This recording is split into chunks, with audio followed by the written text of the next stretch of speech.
अभी तक हम लोगों ने पढ़ा कि बीमाएं क्या होते हैं, किसी भौतिक राशि की बीमाएं क्या होंगी, बीमा क्या होगी, ठीक है।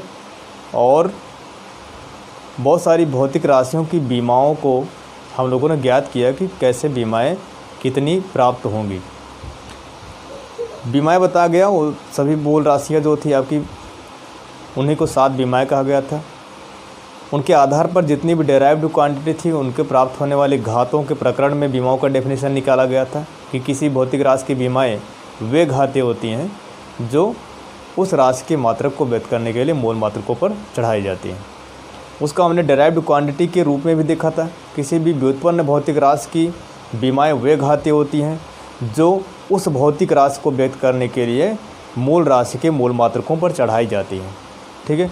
उसके बाद बहुत सारे भौतिक राशियों की बीमाएं हम लोगों ने पता की है। उसके आगे छोटा सा टर्म आपका आता है कि बीमीय चर क्या होता है। बहुत सिंपल सी बात है, इसको समझने का प्रयास करें कि बीमीय चर क्या है। बीमीय चर का मतलब ऐसी राशियाँ जिनकी बीमाएं तो होती हों लेकिन वो वेरिएबल हों, बदल सकती हों, बदलती रहती हों। तो ऐसे बहुत सारी फिजिकल क्वांटिटीज आएंगी, जैसे आपका चाल आएगा, आयतन आएगा, ठीक है। ये सभी फिजिकल क्वांटिटी अलग अलग टर्म्स में, अलग अलग पदार्थों के मापन में या अलग अलग जगहों पे अलग अलग हमें प्राप्त हो सकते हैं। तो ऐसी सभी राशियाँ जिनके मान बदल सकते हों, बदलते रहते हों, वे आपके बीमीय चर कहलाते हैं, ठीक है। और कुछ ऐसी भौतिक राशियाँ होती हैं जिनके मान बदल तो सकते हैं, ठीक है, लेकिन उनकी बीमाएं ही नहीं होती, उनको हम कहते हैं बीमाहीन चर। ऐसी राशियाँ जिनकी बीमाएं ना हो लेकिन उनके मान हमेशा बदल सकते हों, ठीक है।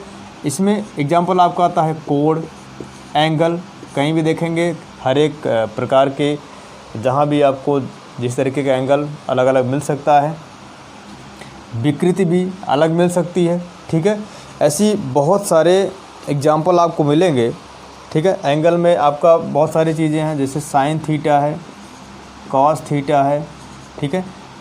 ये सभी आपके अलग अलग मिलते हैं। विकृत हुआ, कोण हुआ, आपेक्षिक घनत्व हुआ, ये सभी बीमाहीन चर हैं, अर्थात इनकी बीमाएं तो नहीं होती लेकिन इनकी वैल्यू बदलती रहती है।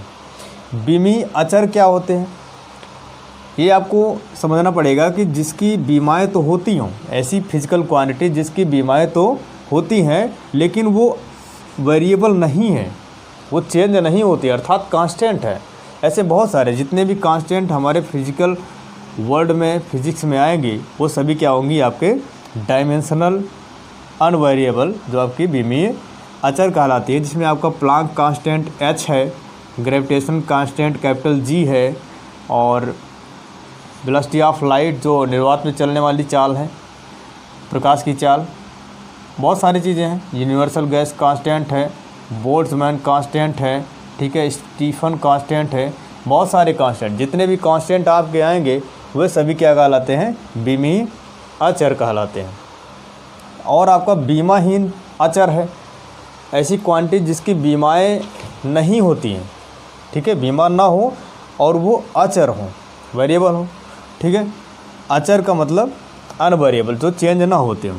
तो इसमें पाई हुआ, ई हुआ, और जितने भी कांस्टेंट आपके आएंगे, ठीक है, वे सभी क्या कहलाते हैं, बीमाहीन अचर कहलाते हैं। तो बीमाओं के टर्म्स में ये कुछ चीज़ें जो जुड़ी हुई थी, आपने देख लिया कि बीमीय चर, बीमाहीन चर और बीमीय अचर और बीमाहीन अचर क्या होते हैं। इसके बाद हम लोग पढ़ेंगे कि बीमा का उपयोग क्या है, ठीक है। वास्तव में हम लोग बीमा तो पढ़ रहे हैं लेकिन इसका कोई एप्लीकेशन भी होना चाहिए, ठीक है। तो बीमाओं के मुख्य 3 उपयोग के बारे में हमें पढ़ना है, जिसमें पहला है किसी भी भौतिक राशि को एक पद्धति के मात्रक से दूसरे पद्धति के मात्रक में बदलना, किसी भी दिए गए समीकरण, किसी भौतिक राशि के दिए गए समीकरण की सत्यता की जांच करना, और दिए गए विभिन्न भौतिक राशियों में संबंध स्थापित करना। ये 3 एप्लीकेशंस आपको इस डायमेंशन पढ़ने हैं जो बीमाओं के उपयोग में आते हैं, ठीक है। तो सबसे पहला इसका उपयोग हम लोग पढ़ते हैं जिसमें है किसी भौतिक राशि के मात्रक को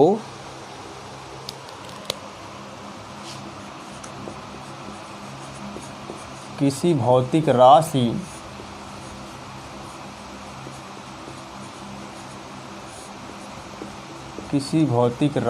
के मात्रक को एक पद्धति से दूसरे पद्धति में बदलना एक पद्धति से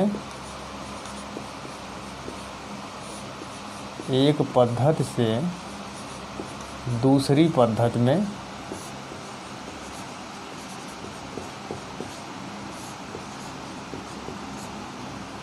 बदलना। ठीक है, ये आपका पहला एप्लीकेशन है बीमाओं का। ध्यान से पढ़ेंगे। किसी भौतिक राशि के मात्रक को एक सिस्टम से दूसरे सिस्टम में बदलना है, दूसरे सिस्टम में चेंज कर देना है। तो ऐसे बहुत सारी जगहों पे हमें इसका एप्लीकेशन मिलता है। हम लोग न्यूमेरिकल भी सॉल्व करते हैं तो सेम यूनिट में करके सॉल्व करते हैं। जैसे किसी वस्तु का द्रव्यमान अगर ग्राम में दिया है, बाकी सारी यूनिट्स, बाकी सारे जितनी भी क्वांटिटीज़ हैं उनके यूनिट्स आपके एमकेएस सिस्टम में हो, तो उसके मास को भी हम एमकेएस सिस्टम में चेंज करके उस न्यूमेरिकल को सॉल्व करते हैं। तो यहाँ पर भी वही है, एक सिस्टम में अगर कोई फिजिकल क्वांटिटी दी गई है तो उसको दूसरे सिस्टम में कैसे चेंज करेंगे, लेकिन चेंज करने का तरीका हमारा बदला होगा, अर्थात वो डायमेंशन के एप्लीकेशन के द्वारा करना है, ना कि ऐसे ही डायरेक्टली कर देना हो। ठीक है, वैसे तो हम लोग कर सकते हैं।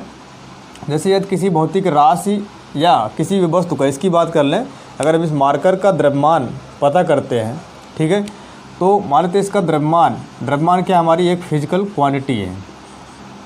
ठीक है, इसका द्रव्यमान आता है 200 ग्राम।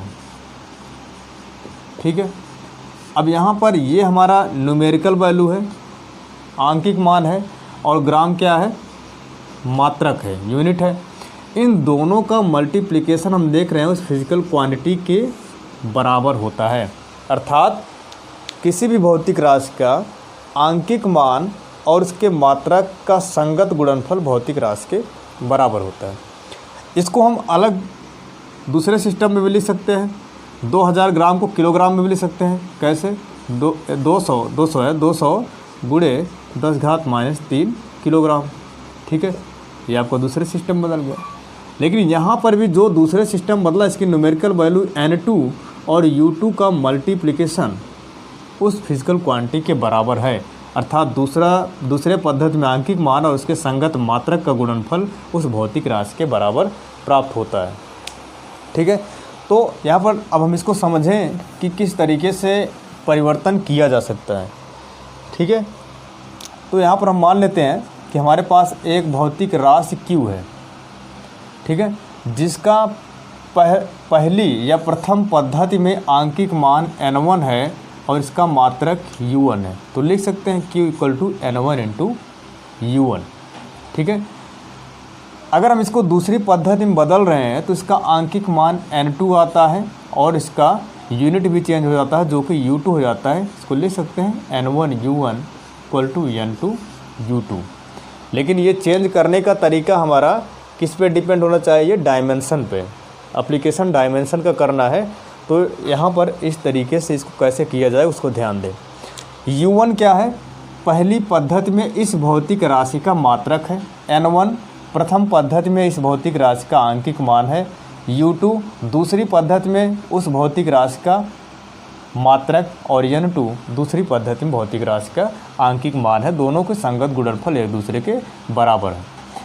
U1 की बात करें, जो इसका पहली पद्धति में मात्रक है, तो हम ये मान लें कि इस भौतिक राशि का जो पहली पद्धति में विमीय मात्रक है, वो उसकी जो विमाएँ हैं लंबाई में L हैं, लंबाई, द्रव्यमान और समय में क्रमशः A, B और C हैं। ठीक है, लेकिन किस पद्धति में है? पहली में। तो पहली पद्धति के लिए L1 हो जाएगा और यहाँ पर M1 हो जाएगा और ये T1 हो जाएगा। ठीक है, तब इसका जो यूनिट बनेगा यहाँ पर U1 पहली पद्धति में मात्रक बन जाएगा, m1 की पावर a, l1 की पावर b और t1 की पावर c, ये तो बनेगा। ठीक है, लंबाई, द्रव्यमान और समय में क्रमशः बीमाएँ इस भौतिक राशि का जो मात्रक मिला है, अगर वो a b c हो तो इसका मात्रक u1 कितना मिलेगा, m1 की पावर a, यही तो है, इसकी बीमाएँ हो गई। द्रव्यमान में यहाँ पर पहले आप द्रव्यमान कर लीजिए,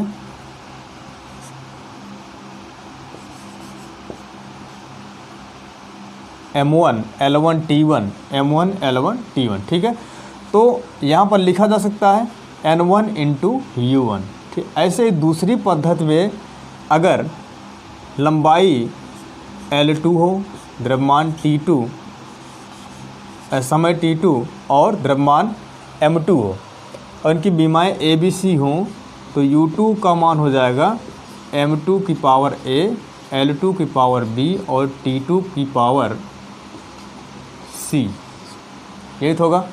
अब इक्वेशन फर्स्ट से हम इसका मान रख दें तो हमारे पास यह जाएगा n1 u1 equal to n2 u2, n1 u1 का मान पता है, m1 की पावर a, l1 की पावर b, t1 की पावर c इक्वल टू हो जाएगा n2 m2 की पावर, दूसरे पद्धति में m2 की पावर a, l2 की पावर b और t2 की पावर c। यहाँ पर हमें किसकी वैल्यू फाइंड करनी है, दूसरी पद्धति में इसका आंकिक मान कितना होगा, n2 का मान, तो हो जाएगा n2 इक्वल टू n1, इसको इस तरफ डिवाइड कर दिया जाए तो हो जाएगा m1 बाई m2 की पावर a। इसको ध्यान देंगे, जब इस u1 को u2 से डिवाइड करेंगे तो द्रव्यमान से डिवाइड होगा, लेंथ से और टाइम से। ठीक है, और ये हो जाएगा l1 बटे l2 की पावर b और t1 बटे t2 की पावर c। इस तरीके से एक पद्धति के मात्रक को हम दूसरे पद्धति के मात्रक में बीमीय विधि द्वारा बदल सकते हैं इस समीकरण का उपयोग करके। ठीक है, किसी भी भौतिक राशि के मात्रक को एक पद्धति से दूसरी पद्धति में बदल सकते हैं। ठीक है, इसका हम एग्जाम्पल देख लें तुरंत। एग्जाम्पल में क्वेश्चन एक है, किस तरीके से हम लोग बदल सकते हैं बीमाओं का उपयोग करके, उसको देखना है। ठीक है, तो सवाल है जल का पृष्ठ तनाव 72 डाइन सेमी है। सवाल ये है जल का पृष्ठ तनाव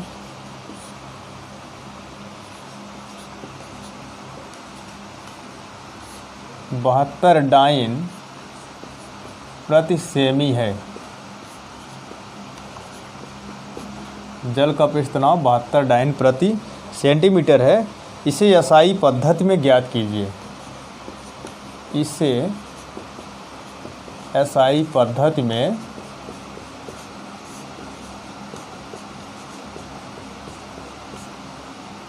ज्ञात कीजिए। सवाल देखिए क्या कह रहा है कि जल का पृष्ठ तनाव दिया एक पद्धति में इतना है, दूसरी पद्धति अर्थात एसआई पद्धति में कितना होगा।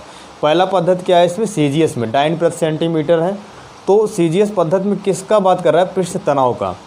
सबसे पहले जिस फिजिकल क्वांटिटी की बात किया रहेगा, चूँकि हमें बीमीय विधि द्वारा इसके एक पद्धति के मात्रक को दूसरे में बदलना है, तो हमें इस भौतिक राशि की बीमा सबसे पहले प्राप्त करनी होगी। वह भौतिक राशि हमारी कौन सी यहाँ पर, सरफेस टेंशन है, पृष्ठ तनाव है। पृष्ठ तनाव को हम लोग टी से दिखाते हैं और टी बराबर होगा F बाई एल। पृष्ठ तनाव टी बराबर होता है F बाई एल। F की बीमा कितनी होगी, ML T माइनस 2 और बाई एल, इसकी बीमा कितनी हो जाएगी, M T माइनस 2। पहला काम हमारा हो गया। सबसे पहले क्या करना है, इस भौतिक राशि की जिसका भी कहे रहेगा यहाँ पर, ठीक है, पृष्ठ तनाव को कहा है तो पृष्ठ तनाव करेंगे, अन्य किसी भौतिक राशि का कहेगा तो उसका हम बीमा प्राप्त कर लेंगे। M T माइनस 2 सबसे पहला काम। उसके बाद यहाँ पर देखेंगे इसका आंकिक मान कितना है, 72 डाइन प्रति सेंटीमीटर। हमें पता क्या करना है, N2 का मान, जबकि U2 हमें दिया है कि SI सिस्टम में होना चाहिए।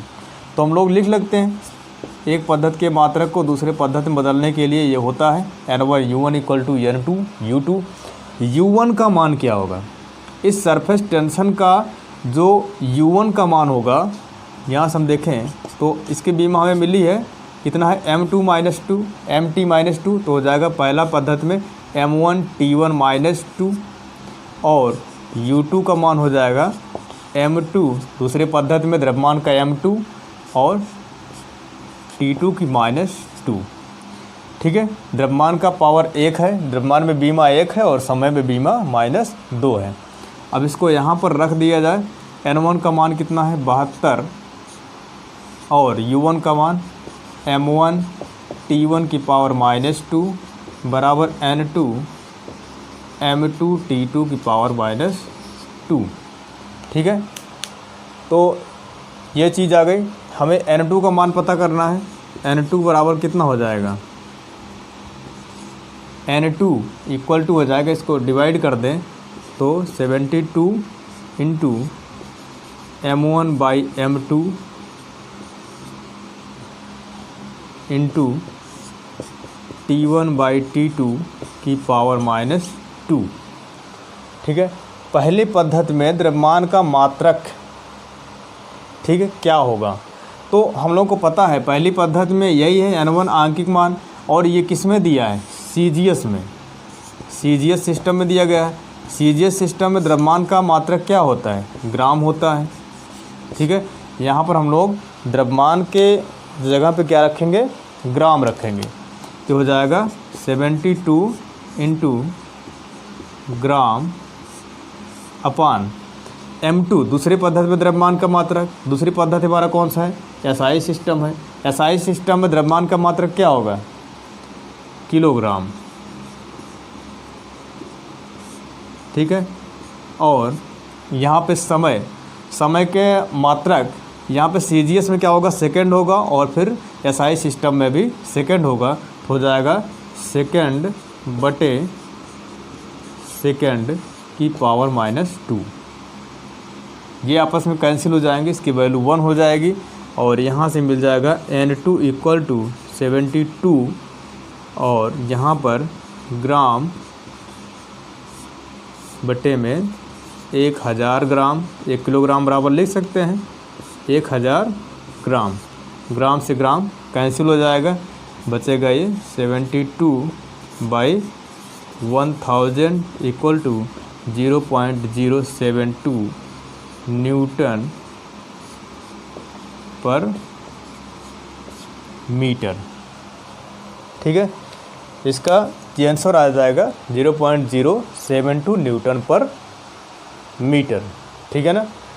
अब इसका दूसरा एप्लीकेशन क्या है, दूसरा एप्लीकेशन यह है कि किसी भी भौतिक राशि का दिए गए समीकरण का सत्यता की जांच करना।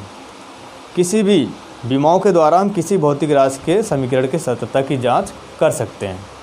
ठीक है, वो कैसे होगा, वो आपके विमाओं के समागमता सिद्धांत के अनुसार होता है। और समागमता सिद्धांत क्या कहता है, यह सिद्धांत ये कहता है कि समान विमाओं वाली राशियों को ही जोड़ा अथवा घटाया जा सकता है, और इसके आधार पर हम ये पता कर लेंगे कि दिए गया समीकरण हमारा सत्य है कि असत्य है। सत्य के लिए क्या होना चाहिए कि जो हमारा समीकरण दिया गया है उसके दाएं पक्ष की बीमा बाएं पक्ष की बीमा के बराबर होनी चाहिए। ऐसे कंडीशन में दिया गया समीकरण हमारा सत्य होता है, अन्यथा की स्थिति में समीकरण असत्य होगा। इसका भी एग्जाम्पल देख लिया जाए। दूसरा एप्लीकेशन क्या है, दिए गए भौतिक समीकरण के सत्यता की जांच करना, या दिए गए समीकरण के सत्यता की जांच करना, या किसी समीकरण के विमीय संतुलन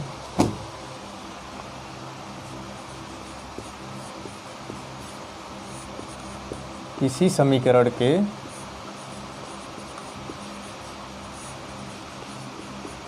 बीमीय संतुलन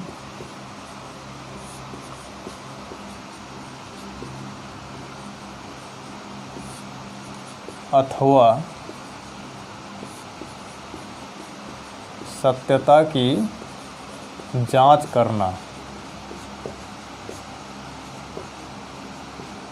तो आपको बताया गया सत्यता की जांच कैसे होगा, बीमाओं की समागमता सिद्धांत के अनुसार। ये सिद्धांत क्या कहता है कि उन्हीं राशियों को जोड़ा अथवा घटाया जा सकता है जिनकी बीमाएं परस्पर समान हो। तो इसका एग्जाम्पल देख लिया जाए, बहुत ही सिंपल से एग्जाम्पल है। गति का प्रथम समीकरण होता है v = u + at। ठीक है, एग्जाम्पल आप इसमें देख रहे हैं। सत्यता की जांच कैसे करनी है, इसके बाएं पक्ष की बीमा दाएं पक्ष की बीमा के बराबर होनी चाहिए। और सबसे बड़ी बात, इसके उन्हीं राशियों को जोड़ा अथवा घटाया जा सकता है जिनकी बीमाएं परस्पर समान हो। यहाँ पर दो क्वांटिटीज़ को जोड़ा गया, इसका मतलब इन दोनों की जो डायमेंशन होगी वो एक दूसरे के बराबर होगी। तो LHS की बात कर ले, LHS में V की बीमा कितनी हो जाएगी, V की बीमा, V का मतलब क्या, वेलोसिटी है, अंतिम वेग है, इसकी बीमा कितनी होती है LT - 1, यही होता है। और यहाँ पे RHS में देखा जाए, RHS में क्या होगा, U की बीमा बराबर होगी किसके, A × T की बीमा के, A × T की बीमा। ठीक है, U क्या है हमारा, इनिशियल वेलोसिटी है, तो इसका भी क्या होगा LT - 1। और A की बीमा क्या होती है LT - 2, और यहाँ पर टाइम की बीमा हो जाएगा × T, ये हो जाएगा LT - 1। ठीक है, तो हमें दोनों पक्षों में क्या मिल रहा है, LT - 1 = LT - 1, और यहाँ पर भी ये LT - 1। कंडीशन क्या मिला, LHS का मान RHS के बराबर है, अतः दिया गया समीकरण सत्य है। इस तरीके से बहुत सारी फिजिकल क्वांटिटीज हमारे पास हैं। ठीक है, S = UT + ½ GT² AT² कुछ भी दिया हो, ठीक है, उन सभी के संतुलन के या सत्यता की जांच हम इस समीकरण से कर सकते हैं। ठीक है, तीसरा एग्जाम्पल आपका आता है विभिन्न भौतिक राशियों में संबंध स्थापित करना। ठीक है, विभिन्न भौतिक राशियों में संबंध स्थापित करना, विभिन्न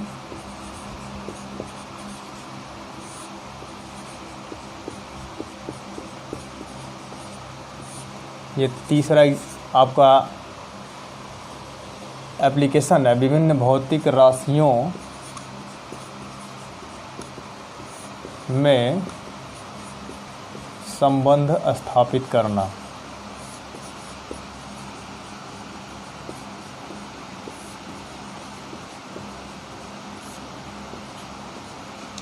ठीक है, तीसरा एप्लीकेशन है।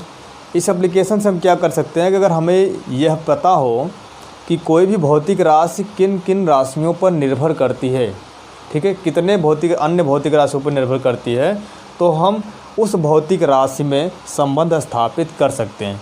जैसे यदि हम मान लें कि कोई भौतिक राशि हमारे पास Q है, वह भौतिक राशि X, Y और Z पर निर्भर करती है, तो इनकी बीमाओं को लिखकर ये इस पर निर्भर करे प्रोपोर्शनलिटी में लगा सकते हैं। अर्थात हम लिख सकते हैं Q = K और इनकी बीमाएँ X⁴A, Y⁴B और Z⁴C। ठीक है, इसके बाद क्या करेंगे, ये तो आपका स्टेप फर्स्ट था।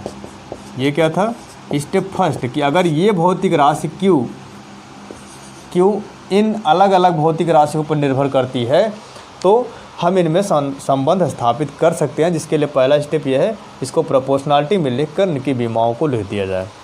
उसके बाद क्या करते हैं, स्टेप सेकंड में इस भौतिक राशि की बीमा और यहाँ पर इन सभी की बीमा लिखते हैं, दूसरा स्टेप हो गया। तीसरे स्टेप में भौतिक राशि Q की बीमा और इस तरफ की बीमा अर्थात LHS की बीमा और RHS की बीमाओं का कंपैरिजन कराते हैं, तुलना करते हैं। उसके बाद A, B, C का मान अर्थात इन बीमाओं का मान पता करके हम समीकरण 1 में रखकर उस भौतिक राशि में संबंध स्थापित कर सकते हैं। तो इसका एक एग्जाम्पल देख लिया जाए। एग्जाम्पल कौन सा होगा, एग्जाम्पल ये देखा जाए कि किसी भी वृत्तीय पथ पर गति करते हुए कण पर लगने वाला बल, जिसको हम अभिकेंद्र बल कहते हैं। कोई कण अगर वृत्तीय पथ पर गति कर रहा है, इस तरीके से सेंट्रल फोर्स इस पर कहाँ कार्य करता है, सेंटर की तरफ। ठीक है, किसी भी वृत्तीय पथ पर गति करने वाले कण पर कार्य करने वाला अभिकेंद्र बल को हम दिखाएं F से उस कण के द्रव्यमान m, पथ की त्रिज्या r और कण के वेग v पर निर्भर करता है। ठीक है, यह भौतिक राशि कौन सी है, F इन 3 क्वांटिटीज़ पर निर्भर करती हैं। तो इसमें कैसे संबंध स्थापित किया जाएगा, इसका फार्मूला जबकि ये निकल के आता है, हम लोग को पहले से पता है, ये फार्मूला आएगा F = mv²/r। ठीक है, तो F प्रोपोर्शनल, F निर्भर करता है द्रव्यमान, त्रिज्या और इसके वेग पर। इसको लिखा जा सकता है F = k × m/r × v। ठीक है, यदि हम मान लें कि इसके द्रव्यमान और पथ की त्रिज्या और वेग की जो बीमाएँ हैं, इन फिजिकल क्वांटिटीज़ की जो बीमाएँ हैं क्रमशः A, B और C हैं, तो ये लिखा जा सकता है F = k × m⁴A, r⁴B और v⁴C, समीकरण नंबर 1। स्टेप फर्स्ट आपका ये हो गया। इसके बाद क्या करते हैं, दोनों पक्षों की बीमाएँ लिखकर उनका हम तुलना करते हैं और उसके बाद A, B, C का मान निकाल कर, अर्थात बीमाओं का मान निकाल कर समीकरण 1 में रख दिया जाता है। तो दोनों पक्षों की बीमाएँ लिखने पर क्या करते हैं, दोनों पक्षों की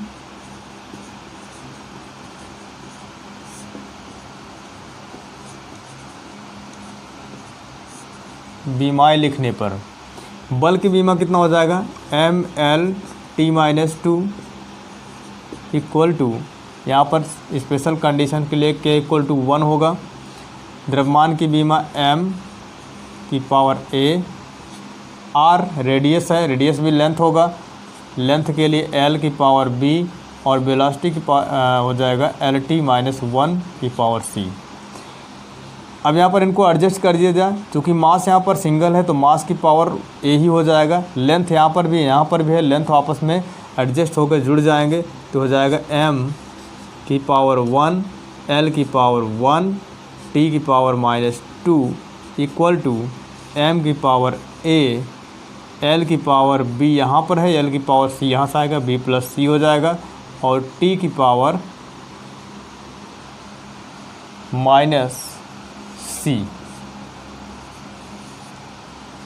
ये आपका हो गया।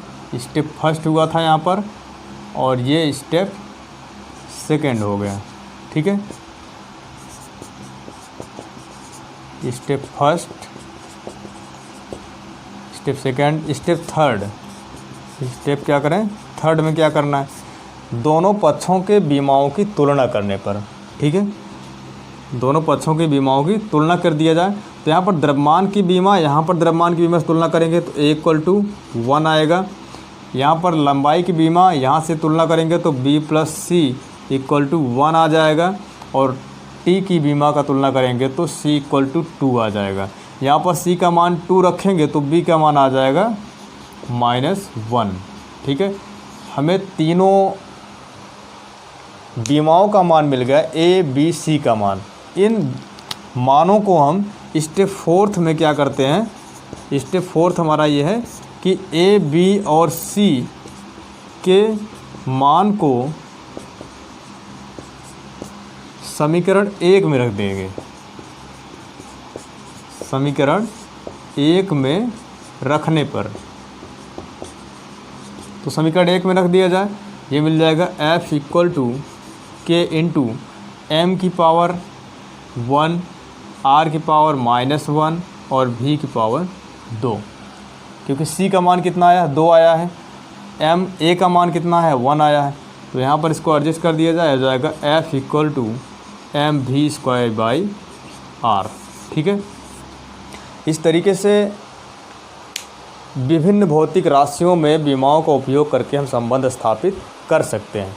तो इन तीनों एप्लीकेशंस को आप अच्छे से पढ़िएगा, इस पर आधारित जितने भी न्यूमेरिकल है सॉल्व करिएगा। जो न्यूमेरिकल नहीं आता है आप पूछिएगा, वो आपको बताया जाएगा। ये बहुत